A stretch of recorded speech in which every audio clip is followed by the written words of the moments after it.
काही माणसं बोलतात कमी, पण त्यांच्या वागण्यातून मात्र सगळं दाखवतात. ही ओळ या व्यक्तीच्या बाबतीत सार्थ ठरते असं म्हणायला हरकत नाही.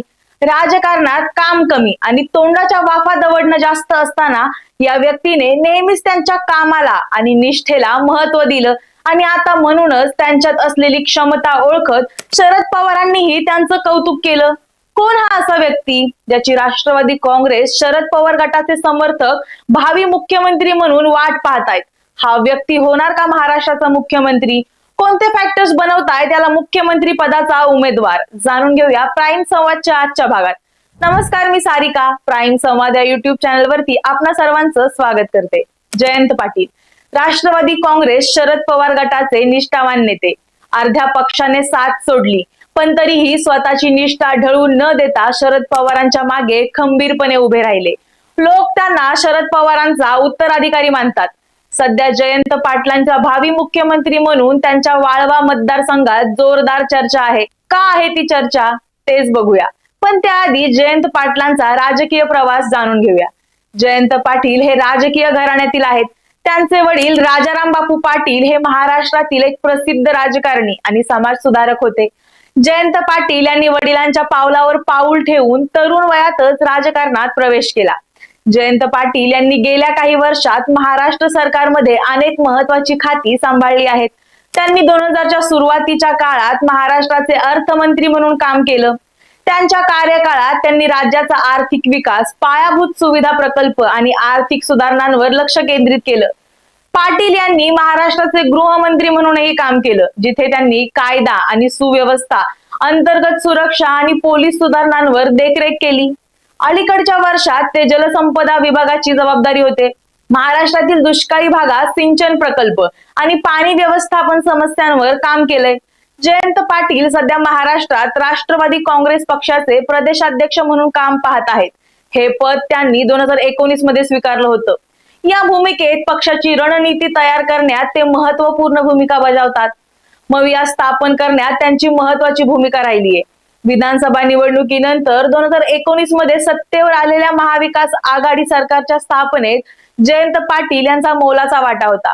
युतीने वैचारिक दृष्ट्या वैविध्यपूर्ण शिवसेना, काँग्रेस आणि राष्ट्रवादी काँग्रेसला एकत्र आणून सरकार स्थापन केलं होतं. 2023 मध्ये अजित पवार भाजपच्या नेतृत्वाखालील युतीमध्ये सामील होण्यासाठी पक्षातील दुफळी सोडून गेल्याने राष्ट्रवादीला मोठ्या फुटीचा सामना करावा लागला. जयंत पाटील मात्र राष्ट्रवादीचे संस्थापक नेते शरद पवार यांच्याशी नेहमीच एकनिष्ठ राहिले. त्यांनी विभाजनाच्या विरोधात भूमिका घेतली आणि ते शरद पवार यांच्या नेतृत्वाखालील राष्ट्रवादी गटाचं प्रतिनिधित्व करत राहिले. जयंत पाटील यांची स्वच्छ प्रतिमा, राजकीय कुशाग्र बुद्धिमत्ता आणि पक्षातील विविध गटांना सांभाळण्याची क्षमता यासाठी ते ओळखले जातात. त्यांच्याकडे शरद पवारांचे सर्वात जवळचे विश्वासू म्हणूनही पाहिलं जातं आणि त्यांच्या प्रशासकीय क्षमतेबद्दल त्यांचा आदर केला जातो. पाटील यांनी आपल्या संपूर्ण कारकिर्दीत आपल्या मतदारसंघाशी घट्ट नातं जपलंय आणि या भागातील विकास कामांमध्ये त्यांचा सक्रिय सहभाग आहे. राष्ट्रवादी काँग्रेसमधील संभाव्य भावी नेता म्हणूनही त्यांच्याकडे पाहिलं जातं आणि त्यांचा अनुभव आणि पक्षाच्या मूलभूत मूल्यांवरील निष्ठा पाहता शरद पवार यांचं संभाव्य उत्तराधिकारी म्हणून त्यांची अनेकदा चर्चा होते. आता या व्यक्तिमत्वाविषयी शरद पवारांनी कौतुकाचे उद्गार काढले नाही तरच विशेष. पण नेमकं काय म्हणाले शरद पवार हे आपण जाणून घेऊया. राष्ट्रवादीतील पक्षफुटीनंतर ज्येष्ठ नेते शरद पवार यांना खंबीरपणे साथ देऊन महाराष्ट्र पिंजून काढणारे नेते महाराष्ट्र प्रदेशाध्यक्ष जयंत पाटील यांच्या इस्लामपूर वाळवा मतदारसंघात राष्ट्रवादीच्या शिवस्वराज्य यात्रेची सांगता सभा पार पडली होती. सभेतील वक्तव्यांकडून या सभेचा पूर्ण फोकस जयंत पाटील यांनी 2-2.5 वर्षात महाराष्ट्र पक्ष संघटनेसाठी केलेल्या कामावर होता. त्याचमुळे साहजिकच विधानसभा निवडणूक होण्याआधी जयंत पाटील सर्वोच्च खुर्चीवर बसावेत अशी इच्छा कार्यकर्त्यांनी घोषणांच्या माध्यमातून व्यक्त केली आहे. पवार म्हणाले, राज्याला पुढे नेण्याची क्षमता जयंत पाटील यांच्यात आहे. शेतकऱ्यांचं दुखणं मांडण्यासाठी राजाराम बापूंनी दिंडी काढली. हा इतिहास त्यांच्या सुपुत्राने शिवस्वराज्य यात्रेच्या माध्यमातून पार पाडला. सरकारने सत्ता असूनही जे करायला हवं होतं ते केलं नाही. लोकसभा निवडणुकीत जनतेनं जागा दाखवल्यानंतर ते जागे झाले. आम्ही स्त्रियांना आरक्षण दिले, माझी भगिनी सरपंच सभापती झाली, असा सन्मान आम्ही दिला.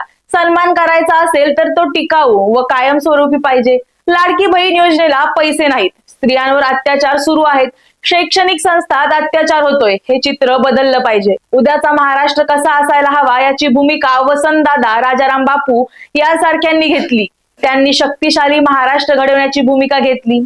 आता यातून हे तर स्पष्ट दिसतंय की शरद पवारांनी जयंत पाटील यांना भावी मुख्यमंत्री म्हणून पाहिलंय. यावर खुद्द जयंत पाटील काय म्हणाले, तर जयंत पाटील भाषणाला उभे राहताच, पाटील साहेब तुम आगे बढ़ो, हम तुम्हारे साथ है, महाराष्ट्राचे भावी मुख्यमंत्री जयंत पाटील अशा घोषणा कार्यकर्ते देऊ लागले. त्यावर जयंत पाटील यांनी टोलेबाजी केली.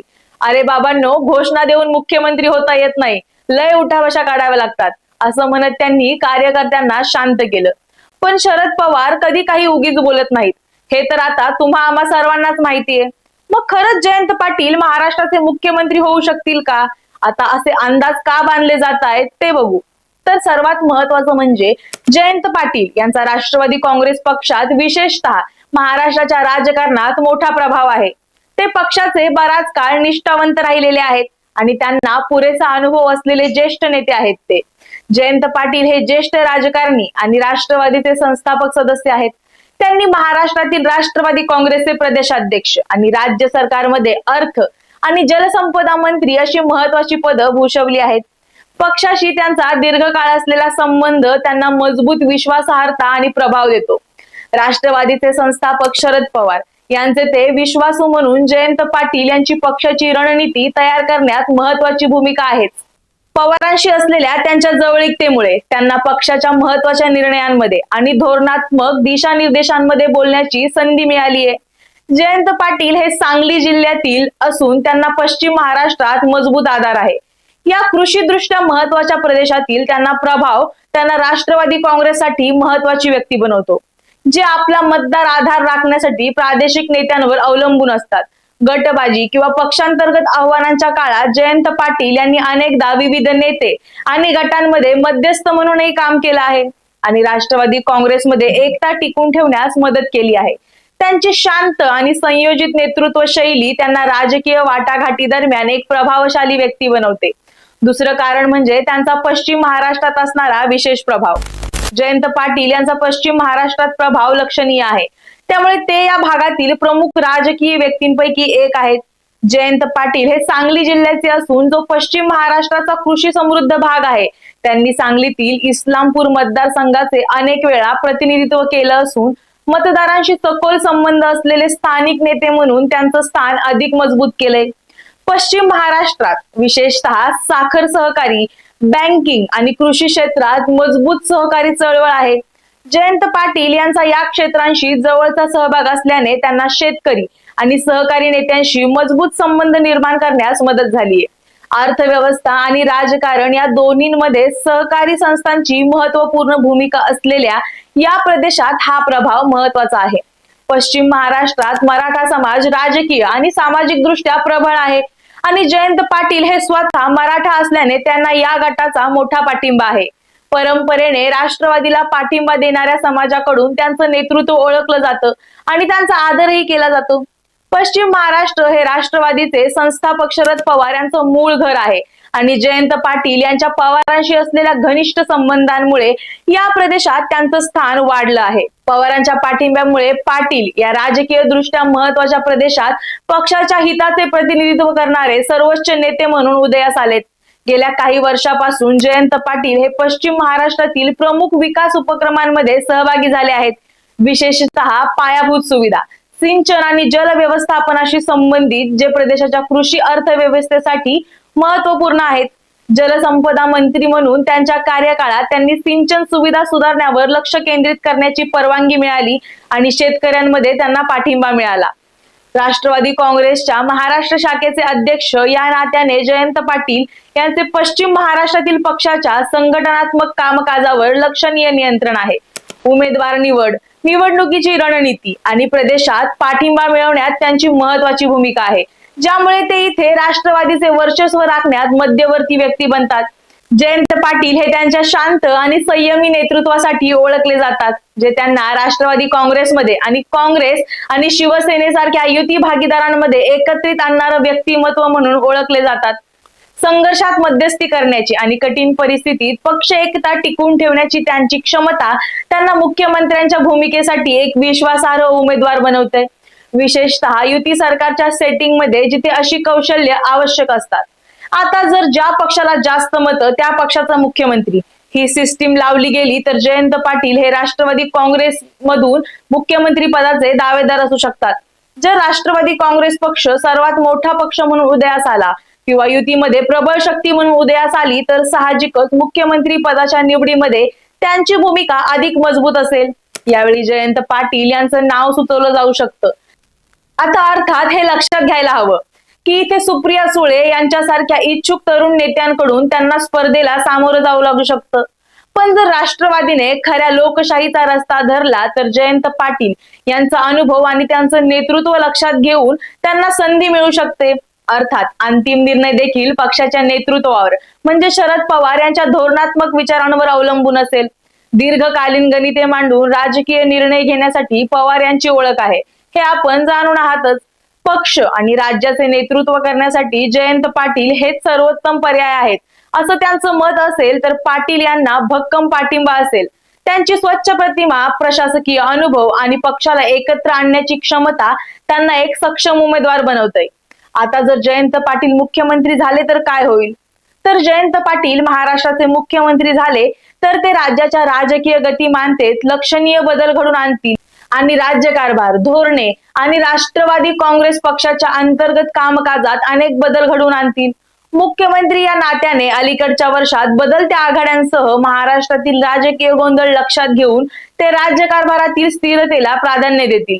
भारतातील अग्रगण्य राज्यांपैकी एक म्हणून महाराष्ट्राचं स्थान मजबूत करण्याच्या उद्देशाने पाटील कृषी संकट, शहरी पायाभूत सुविधा आणि आर्थिक वाढ यासारख्या समस्यांवर दीर्घकालीन उपाय शोधू शकतात.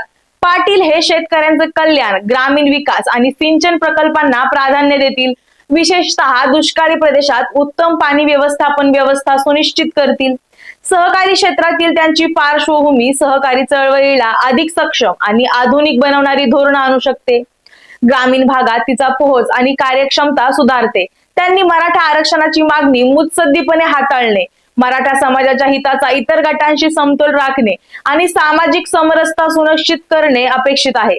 पाटील हे मराठा समाजातील त्यांच्या प्रभावाचा वापर करून राष्ट्रवादी काँग्रेसला त्यांचा पाठिंबा बळकट करण्यासाठी आणि भविष्यातील निवडणुकांसाठी मजबूत वोट बँक मिळवू शकतील.